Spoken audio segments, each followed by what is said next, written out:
So what does the mute button do on the iPhone? And let's explain that. If you're new to this channel, go ahead and subscribe right now as I cover all of the problems that you might have with your devices. So just do that and you'll never miss anything important. So essentially, when it comes to the physical button on the side of the iPhone, it might either be the mute switch or what's called the action button.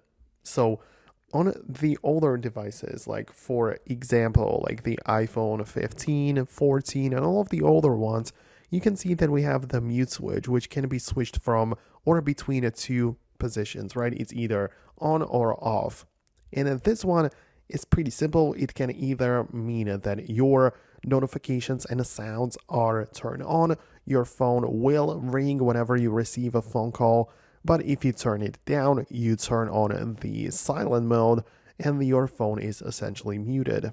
Whereas on the newer iPhones like the iPhone 15 Pro, 16 Pro, 17, right, there is just the action button, which can be pressed and actually customized to do whatever you need, right? So in the settings of that iPhone, you can find the action button, and it can be set to no action, for example, or it might also be for the silent mode, the focus mode, camera, like flashlight, whatever else, and even the Siri shortcuts can be enabled for that. So as I say, there it's much more versatile, and it doesn't have to be just for the silent control.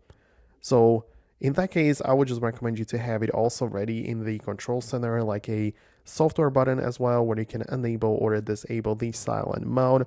So it's up to you, but I just wanted to cover all of the possibilities and all of the options below. So that's it from me. Hit the thumbs up if you liked the video, and if you have some questions, leave them below as well.